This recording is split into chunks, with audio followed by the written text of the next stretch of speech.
Infrastructure development में स्वागत करता हूं। आज मैं एक बहुत ही महत्वपूर्ण शीर्षक के बारे में आपको बताने जा रहा हूं, जिसकी अत्यंत आवश्यकता हमारे समाज में है। सर्वप्रथम मैं आपको बताना चाहूंगा कि जो आज का शीर्षक मैंने चुना है आप लोगों के बीच रखने के लिए, वो है शिक्षा व्यवस्था। जैसा कि आप जानते हैं कि आइडियल गत 9 वर्षों से शिक्षा के सुधार के क्षेत्र में एक बहुत बड़ा कार्य कर रहा है, जिसमें हमें अभी तक पूरी तरीके से सफलता तो नहीं मिली, लेकिन फिर भी हमारा यह पूरा प्रयास है कि आज के हमारे युवा काबिल, योग्य, सक्षम और बुद्धिमान बने। मैं आपको बताना चाहता हूं कि आज की जो परिस्थिति बन चुकी है वो बहुत ही विनाशकारी परिस्थिति बन चुकी है, जिसका आने वाले समय में बहुत बुरा परिणाम मिलेगा। मैं आपको बताना चाहूंगा कि आज से तकरीबन 1 साल पहले आईटीएल ने एक वीडियो बनाई थी, जिसमें अनएम्प्लॉयमेंट के मुख्य कारण क्या है हमारे उत्तर प्रदेश में, उसके बारे में मैंने लेक्चर दिया था। और मैंने तब भी सरकारों से, लोगों से, अभिभावकों से, टीचर से और विद्यार्थी से यह अनुरोध किया था कि आप अपने आप को सुधारें, अपने आप को कर्मशील बनाएं, योग्य बनाएं और काबिल बनाएं, ताकि आपके जीवन में आपको सफलता मिल पाए। तब एक चपरासी की नौकरी के लिए 22 लाख लोगों ने आवेदन दिया था, जिसमें सिर्फ योग्यता साइकिल चलाना मांगी गई थी और कहा गया था कि आप 5वीं पास हो। लेकिन ऐसी छोटी सी नौकरी के लिए बीएड, एमए, एमकॉम, बीकॉम सारे लोगों ने आवेदन किया था, जो हमारे लिए एक हास्य का विषय बना था। आज 3 दिन पहले मुरादाबाद में एक ऐसी खबर आई जिसको सुनने के बाद और भी ज्यादा स्थिति जर्जर दिखाई देती है। जी हां, वहां पे एक सफाई कर्मी की नौकरी के लिए बीटेक, बीएड, एमए, एमबीए के विद्यार्थी नाली में उतरकर कचरा साफ कर रहे हैं। मैं आपको बताना चाहूंगा ये किस प्रकार की शिक्षा व्यवस्था हम बना रहे हैं। डिग्री एक मजाक बन के रह गई है। आज जिनके पास एमबीए की डिग्री है वो नाली साफ कर रहे हैं, जिनके पास बीए की डिग्री है वो नाली साफ कर रहे हैं। किस प्रकार की डिग्री की व्यवस्था हम बना रहे हैं। मैं आपको अपने माध्यम से कहना चाहता हूं, यह समय बदलाव का है। मैं सभी टीचरों से अनुरोध करना चाहता हूं कि अपने आप को सुधारें, अपने फोकस को बदलें। विद्यार्थियों को प्रशिक्षक कैसा बनाया जाए, इस पे ध्यान होना चाहिए। विद्यार्थियों को काबिल कैसे बनाया जाए, इस पे ध्यान होना चाहिए। उनको कितना योग्य बनाया जाए, इस पे ध्यान होना चाहिए, ना कि सिर्फ उनको पास कराने के जुगाड़ पे ध्यान होना चाहिए। मैं अपने माध्यम से आप लोगों को कहना चाहूंगा कि समय आ गया है जब अभिभावक को, जब विद्यार्थी को, जब टीचर को, हम सभी को यह सोचना होगा कि किस प्रकार से अपनी व्यवस्थाओं को अच्छा करें। आज हमें यह लगता है जो सिस्टम चल रहा है चलने दें, जो कोर्स दिया गया है पढ़ाते जाए। मैं आपको कहना चाहूंगा गुरु का अर्थ कोर्स पढ़ाना नहीं होता, गुरु का अर्थ जीवन के लक्ष्य को प्राप्त कैसे करे उसमें सहायता करने का होता है। आज की स्थिति और परिस्थिति इतनी विकट हो चुकी है कि अभिभावक अपने कार्य में संलग्न है, व्यक्ति किसी के बारे में सोच नहीं रहा है, विद्यार्थी अपनी पढ़ाई को पूरा करना ही अपना लक्ष्य समझते हैं और इसके साथ साथ शिक्षक अपने आप को अपडेट नहीं कर रहे हैं। मैं आपको कहना चाहूंगा आज पूरे भारत में सिर्फ 2% स्किल्ड पीपल है और स्थिति यहां तक आ गई है कि लोग जो बड़ी बड़ी डिग्री लिए हैं उनको नाली में उतरकर अपना टेस्ट देना पड़ रहा है। मैं यहां पे कहना चाहता हूं कि मैं किसी शिक्षक का आलोचना नहीं कर रहा हूं, मैं किसी विद्यार्थी की आलोचना नहीं कर रहा हूं, मैं किसी अभिभावक की आलोचना नहीं कर रहा हूं, लेकिन मैं सिर्फ इतनी अपील कर रहा हूं कि अब वक्त आ गया है हम सभी लोगों को मिलकर एक नए रास्ते को खोजना होगा। हर शिक्षक को मिलकर एक नई दिशा में आगे बढ़ना होगा, नहीं तो जो हमारी शिक्षा व्यवस्था है वो और भी जर्जर होती जाएगी और आने वाला भविष्य बहुत ही घातक होगा। तो यहां पे मैं आपको ये कहना चाहूंगा कि वक्त आ गया है जब हर बीए के विद्यार्थी को, हर बीएससी के विद्यार्थी को, हर एमबीए के विद्यार्थी को, हर बीटेक के विद्यार्थी को यह समझना होगा कि जो शिक्षा वो ले रहे हैं क्या उसकी काबिलियत उनके पास है। अगर नहीं है तो काबिलियत को पहले पैदा करें, बाद में डिग्री पर ध्यान दें, वरना हमारी स्थिति बद से बदतर होती जाएगी। और मैं आपको इस संदर्भ में एक वीडियो दिखाना चाहूंगा जिसके माध्यम से यह बताया गया है कि किस प्रकार से बीए, एमए, एमबीए के बच्चे एक छोटे से सफाई कर्मी की नौकरी के लिए नाली में उतरकर अपना परीक्षा दे रहे हैं। देखिए इस रिपोर्ट। डिग्रीधारियों के गटर टेस्ट की। जी हां, उत्तर प्रदेश के मुरादाबाद में सफाई कर्मचारियों की भर्ती के लिए अचानक प्रैक्टिकल टेस्ट का फरमान जारी हुआ और फिर आवेदकों को हुनर साबित करने के लिए नाले में उतार दिया गया। देखिए ये रिपोर्ट। बेरोजगारी का धक्का है ना, बीकॉम पास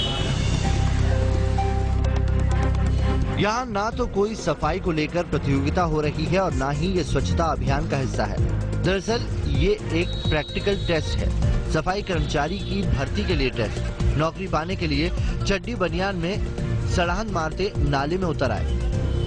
यूपी के मुरादाबाद में नगर निगम सफाई कर्मचारियों की भर्ती चल रही है। इसके लिए 1082 पद निकाले गए हैं और आप जानकर हैरान रह जाएंगे कि इन पदों के लिए करीब 60,000 लोगों ने अर्जी डाली है।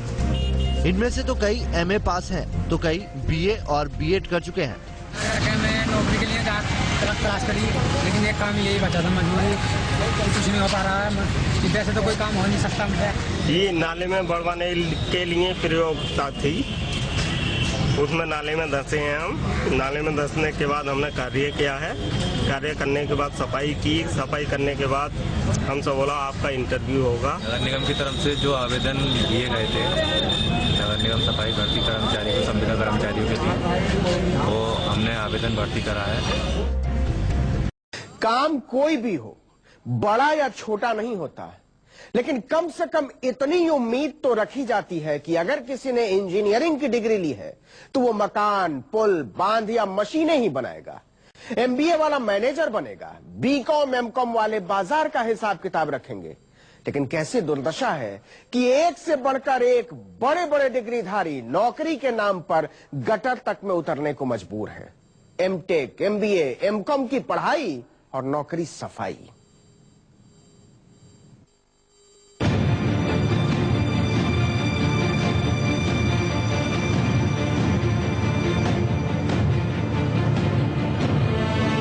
अजीब हाल है सरकारी नौकरी का। सिर्फ सरकार में नौकर लग जाए, इसके लिए इंजीनियरिंग की डिग्री वाले गटर में उतरने को तैयार हैं। MBA की डिग्री वाले झाड़ू लगाने को तैयार हैं। BBA और BCA वाले कूड़ा उठाने को तैयार हैं। प्राइवेट इंजीनियरिंग और मैनेजमेंट कॉलेजों में लाखों रुपए फूंकने के बाद नौकरी के नाम पर युवाओं की फौज सफाई कर्मी तक बनने को तैयार है। गाजियाबाद नगर निगम की तरफ से सफाई कर्मचारियों के 2000 से ज्यादा पद निकाले गए थे। योग्यता चाहिए कितनी? 5वीं पास। लेकिन आवेदकों में इंजीनियरों की फौज शामिल है। MBA, BBA और BCA वाले भी इफरात में हैं। मतलब गाजियाबाद की नगर पालिका में आले दर्जे के सफाई कर्मियों के चयन में बड़ा कड़ा इम्तिहान होने वाला है। आप किस चीज का आवेदन करने आए हैं? संविदा सफाई कर्मचारी। थोड़ा बता दीजिए कि आपने पढ़ा था, कहाँ पढ़ा था? मैंने उसमें ऐड में देखा था। अच्छा, उसके रिकॉर्डिंग कर रहा हूँ। अच्छा, आपकी क्वालिफिकेशन क्या है? ग्रेजुएशन BBA किया। जनाब का नाम संदीप है। एक निजी कॉलेज से BBA की डिग्री ले रखी है, लेकिन नौकरी नहीं मिल पाई। अब सफाई कर्मी बनने को भी तैयार है। ऊंची डिग्री वाले कोई 2, 4, 10 नहीं है। विकास एक निजी कॉलेज से BTech कर रहे हैं, लेकिन डिग्री मिलने से पहले ही उन्हें हालात का अंदाजा हो गया है, सो पढ़ाई छोड़कर सफाई का काम करने को। इस रिपोर्ट के बाद बस मैं इतना कहना चाहूंगा कि नेता एक दूसरे के ऊपर आक्षेप लगाकर इस समस्या का हल नहीं निकाल सकते। टीचर्स एक दूसरे को नीचा दिखाकर इस समस्या का हल नहीं निकाल सकते। विद्यार्थी अपनी नाकामी को छिपाकर इस समस्या का हल नहीं निकाल सकते। और अभिभावक अपने जीवन में सिर्फ पैसा कमाने की आड़ में अपने बच्चों को अयोग्य बनाने की समस्या से हल नहीं निकाल सकते। मैं इतना कहना चाहूंगा कि यह हम सबका कर्तव्य है कि आने वाली पीढ़ी को मजबूत बनाएं, हम उनको काबिल बनाएं, हम उनको योग्य बनाएं, हम उनको कर्मशील बनाएं, हम उनके अंदर वो क्षमता पैदा करें जिसके आधार पर अपने जीवन को बना पाए। और मैं यह जानता हूं कि अगर आपके अंदर योग्यता, काबिलियत और क्षमता है तो आपको कोई भी बेरोजगार नहीं कर सकता। अगर हमारी सरकारें चाहती हैं, जिनके तमाम स्किल डेवलपमेंट प्रोग्राम चल रहे हैं, तो सरकारों का यह भी काम है सही व्यक्ति का चयन करें, सही चैनल का चयन करें और जो व्यवस्था पैदा हुई उस व्यवस्था में परिवर्तन करने के लिए हर व्यक्ति को जागरूक करें, टीचर को जागरूक करें, विद्यार्थी को जागरूक करें और उसके साथ साथ अभिभावक को भी जागरूक करने की आवश्यकता है, तभी हमारे समाज में बदलाव आ सकता है। मैं अपने शब्दों के माध्यम से कहना चाहूंगा कि वक्त आ गया है जब सबको बैठकर यह सोचना होगा कि इस बेरोजगारी का हल क्या है, इस अयोग्यता का हल क्या है। जिसके पास डिग्री है उसे बोलने नहीं आता, जिसने अपनी डिग्री पाई है वह यह नहीं बता सकता उसने उस डिग्री किस आधार पर पाई है। मैं आपको कहना चाहता हूं कि यह हमारे यहाँ के ज्यादातर युवा जो डिग्री लिए हैं वो उसके बारे में बोल नहीं पाते। तो मैं आपको ये कहना चाहता हूं, जो आइडियल का मकसद है कि जौनपुर का, उत्तर प्रदेश का हर विद्यार्थी कर्मशील बने, योग्य बने, काबिल बने और अपने आप को उस तरीके से ढाले जहां पे सफलता उसको पूर्णता मिले। मैं अपनी इन्हीं बातों के साथ यहां पर विराम देना चाहूंगा और अंत में मैं आपसे अपील करना चाहूंगा कि वक्त आ गया है एक दूसरे को आलोचक की निगाह से नहीं बल्कि एक समालोचना करने की आवश्यकता है, सबको एक साथ लाने की आवश्यकता है और हर टीचर गुणी है लेकिन गुण का सही प्रकार से इस्तेमाल करने की आवश्यकता है। धन्यवाद, नमस्कार।